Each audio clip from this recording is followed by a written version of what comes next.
Apreciados amigos, qué gusto es estar con ustedes una vez más a través del estudio de la escuela sabática, y hoy nuestra lección lleva por título sobre quiénes ha llegado el fin. Es una lección muy interesante y esperamos este espacio pueda ser de bendición para usted y para toda su familia. Así que, mis apreciados, hoy tenemos un invitado muy especial. Hoy nos acompaña el pastor Nicolás Ramón. Mi querido pastor, bienvenido. Dios te bendiga. Gracias por estar aquí con nosotros. Gracias, pastor Camilo. Feliz, contento. Y la verdad que el tema de esta semana es muy impactante y me gusta porque es muy adaptable a la situación que estamos viviendo también. Así es, mi pastor. Antes de iniciar, nos gustaría hacer una pequeña oración. Amén. Para pedir la bendición de Dios. Oremos. Cariñoso Padre y Señor, pedimos tu compañía, pedimos tu dirección y la influencia de tu Santo Espíritu en nuestros corazones. Acompáñanos, lo pedimos en Cristo Jesús. Amén. Amén. Mi pastor, quisiera iniciar con nuestra primera pregunta.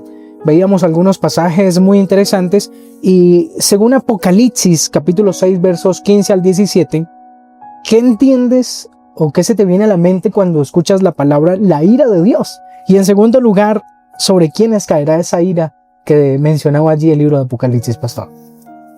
Muy bien, durante esta semana estamos analizando, estamos viendo un tema sumamente importante, y es acerca de la preparación que debemos tener como hijos de Dios previa a la venida de Jesús, y cómo la Biblia nos coloca algunos ejemplos de la condición en la cual el mundo se va a encontrar. Específicamente en el pasaje ya mencionado de Apocalipsis 6, 15 al 17, esto se refiere exclusivamente a la venida de Jesús. Pero me gustaría comentar lo siguiente: la ira del Cordero, como se menciona aquí, no puede ser malinterpretada, ya que Dios es un Dios de amor, pero también de justicia. Esta ira de Cordero que se menciona aquí en Apocalipsis se refiere exclusivamente para aquellas personas que no estuvieron preparadas y por tal razón entonces van a desconocer lo que está pasando, van a tener temor y van a pensar que de una u otra manera es algo que Dios está enviando con ira, pero mientras que los que se han preparado, esto lo van a tomar con esperanza, con bendición y como una manera de decir nuestra redención está cerca. Mira, Cami, que es interesante que en Mateo, el capítulo número 24, los versículos 38 y 39, nos dice la Escritura que como en los días antes del diluvio no atendieron hasta que vino el diluvio y se los llevó a todos, así también será la venida del Hijo del Hombre. Es una de las condiciones que hay que tener mucho cuidado. Nosotros no podemos llegar al punto de confiarnos espiritualmente por la situación o el aspecto del mundo en el que estamos viviendo. Debemos vivir preparados diariamente y todos los días, ya que lo que ocurrirá en nuestra mente nos estará preparando para la venida de Jesús, y no será algo en nuestra mente de miedo, de inseguridad o de maldad. Así es muy interesante porque incluso en el pasaje que leías, la Biblia usa una expresión: a los que no atendieron. Es decir, que la ira de Dios caerá exclusivamente a aquellos que no atendieron la voz de Dios, aquellos que lo rechazaron, aquellos que lo olvidaron, lo dejaron a un lado. Entonces, amigos y hermanos que nos escuchan en esta oportunidad, es necesario estar listos y prestos para que cuando llegue ese día no nos tome por sorpresa. Claro que sí, Cami, y hay algo muy interesante también a nuestros amigos. Se hablaba en específico de un ejemplo bíblico de la condición espiritual en la cual se va a encontrar el mundo antes de la venida de Jesús. Y lo leímos ahora en Mateo 24 cuando dice como en los días de Noé. Cami, ¿a qué se refiere esta expresión como en los días de Noé? Y cómo también la podemos relacionar con la actualidad que estamos viviendo ahora. La pregunta es muy interesante. Si ustedes notan, mis amigos y hermanos, Noé predicó durante 120 años. Y durante esos 120 años, las personas no atendieron, no escucharon, antes bien pensaban que Noé estaba loco, que Noé estaba loco porque jamás había llovido en ese tiempo. Y mire lo que dice Génesis capítulo 6, versículo 5. Dice de la siguiente manera: y vio Jehová que la maldad de los hombres era mucha en la tierra, y que todo designio de los pensamientos del corazón de ellos era de continuo solamente el mal. Es muy interesante este pasaje, mis amigos y hermanos, porque al igual que en los tiempos de Noé, como en los días de Noé, en nuestro tiempo también estamos viviendo algo semejante. Y el texto mencionaba que la maldad de los hombres era mucha en la tierra. Hoy en día ustedes y yo somos testigos de aquella maldad que tenemos en la tierra. Hoy en día ustedes y yo somos testigos de personas que rechazan la palabra del Señor, al igual que en los días de Noé. Muchos dicen, cuando les decimos que Jesús vendrá por segunda vez, nos dicen a nosotros que estamos locos, que somos unos locos, que Jesús jamás va a venir a esta tierra. Sin embargo, lo que dice la Biblia, eso ha de cumplirse, mi pastor Nicolás. Entonces, ustedes y yo debemos estar preparados para ese momento especial. Muy bien, continuando, mi apreciado pastor Nicolás, según la historia de Sodoma y Gomorra, ¿cuáles fueron las condiciones morales que llevaron a a la destrucción? ¿Y qué tan lejos estamos de la condición moral que ellos estaban en aquel entonces, pastor? No, cuán importante es que mediante la escritura podamos también tener un termómetro o alguna condición de cómo el ser humano fue antes y también cómo esa condición se va a reflejar ahora previo a la venida de Jesús. Quiero leer 2 textos por lo menos en donde Cami se sugiere la manera como moralmente se encontraba Sodoma y Gomorra, que en realidad fueron 2 ciudades que estaban en contra de la soberanía de Dios. Así. Génesis 13:13 dice la palabra de Dios: y los hombres de Sodoma eran malos y pecadores contra el Señor en gran manera. Y Génesis 19:4-5 nos dice algo que realmente refleja una condición muy impactante de cómo se encontraba Sodoma y Gomorra. Dice así: pero antes que se acostasen, rodearon la casa de los hombres de la ciudad los varones de Sodoma, todo el pueblo junto, desde el más joven hasta el más viejo, y llamaron a Lot y le dijeron: ¿dónde están los varones que vinieron a ti esta noche? Sácalos para que los conozcamos. En realidad, la condición moral en la que se encontraba en ese momento Sodoma y Gomorra era de abierta rebelión contra Dios. Yo quiero utilizar una expresión muy interesante que es una condición en la cual el ser humano se va a encontrar previa a la venida de Jesús. Ellos se encontraban en un adormecimiento espiritual y no solo eso. Empezaron a jugar con la libertad que Dios les había dado, Carlos.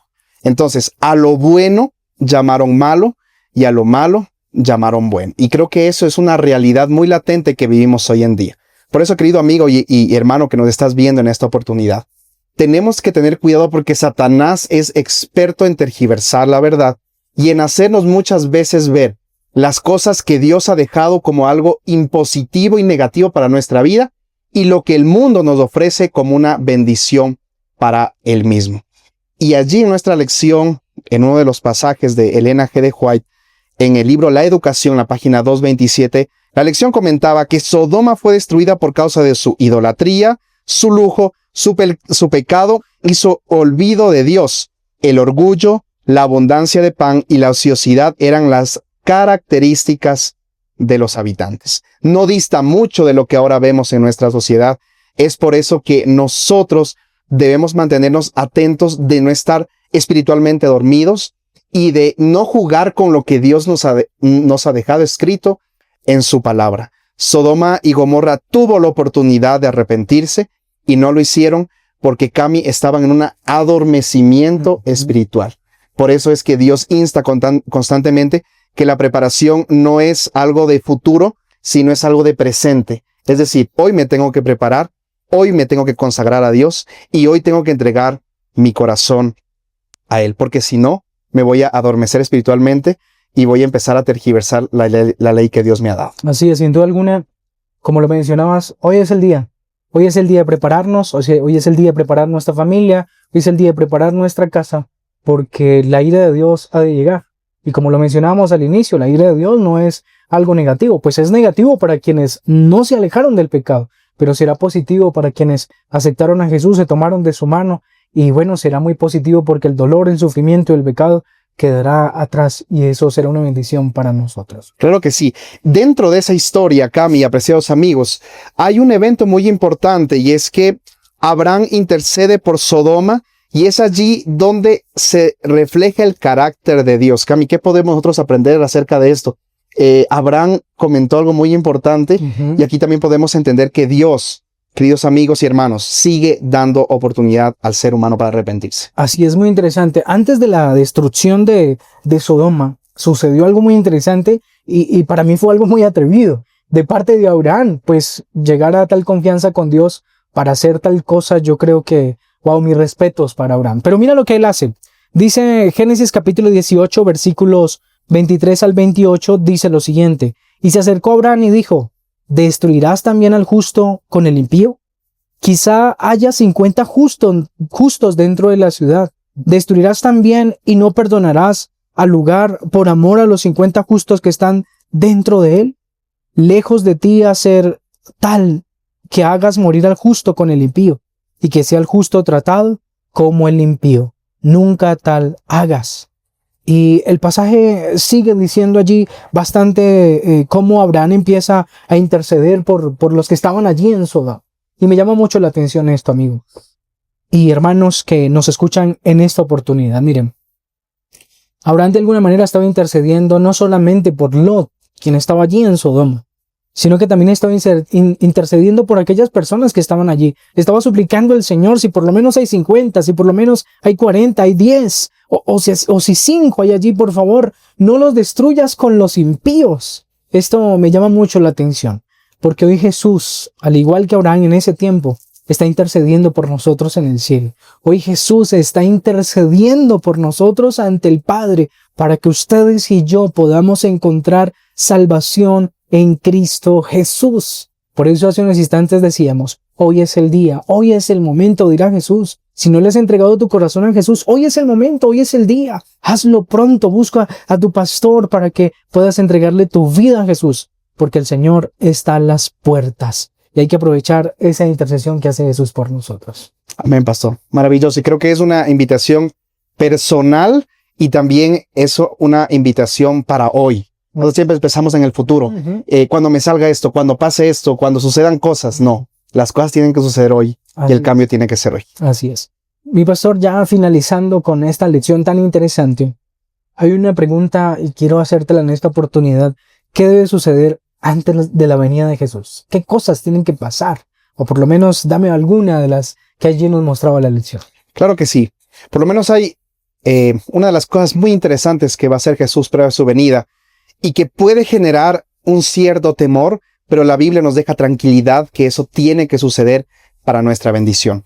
Eclesiastés 12:14 dice la palabra de Dios, porque Dios traerá toda obra a juicio, juntamente con toda cosa encubierta, sea buena o sea mala. Cami, queridos amigos, todos vamos a tener que presentarnos delante de Dios para que Él nos juzgue.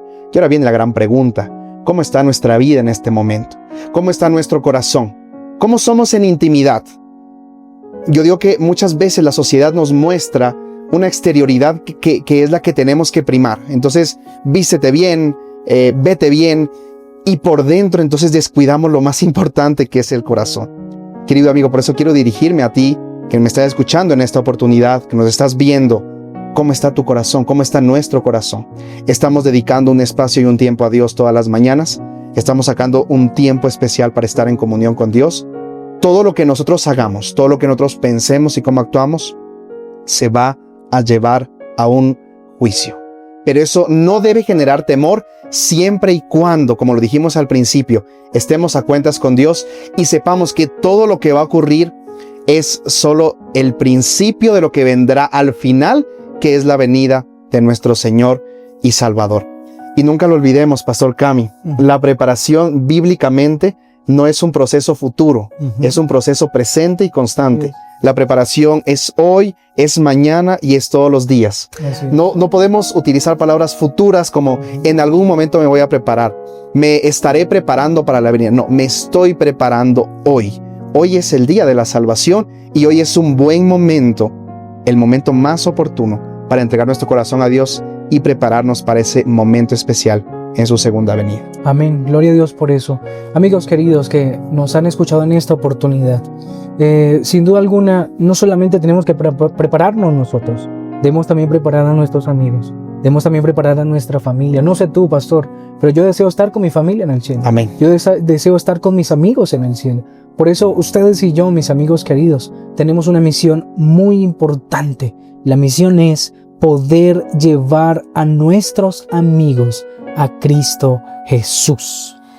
Apreciados amigos, En estos momentos quisiéramos rogarle al cielo, pedirle al Señor que por favor nos ayude a prepararnos a nosotros a través de su Santo Espíritu y también nos ayude a preparar a otros para que también ellos puedan participar de esa eternidad donde ya no habrá más noche, donde ya no vamos a sufrir, donde todo será alegría y paz al lado de nuestro Señor Jesús. ¿Les parece bien si oramos? Pueden cerrar sus ojos donde están. Oremos. Cariñoso Padre que estás en el cielo, gracias por la bendición de tu palabra. Gracias porque a través de ella nos enseñas. Gracias porque un día prometiste, Señor, regresar a esta tierra por segunda vez. Ahora, Señor, queda a nosotros preparar nuestra vida, preparar nuestro corazón, pero también ayúdanos a preparar a otros, para que ellos también puedan ser testigos de ese lugar perfecto, de ese lugar donde estaremos contigo por la eternidad. Bendice a cada oyente, Señor, bendice a cada persona que hoy nos escucha, bendice sus hogares, bendice la vida de sus hijitos, bendice, Señor, sus trabajos. Si alguno de repente está con alguna necesidad, te rogamos en el nombre de Jesús, tú puedas suplirla. Gracias, Señor, por escucharnos y gracias, Padre, porque sé que estás aquí. Oramos y lo pedimos todo en el nombre poderoso de Cristo Jesús. Amén y amén, Señor. Amén. Mi pastor Nicolás, Dios te bendiga. Gracias por acompañarnos. Dios te bendiga. Amigos queridos, nos vemos en una próxima. Les enviamos un fuerte abrazo. Dios les bendiga poderosamente.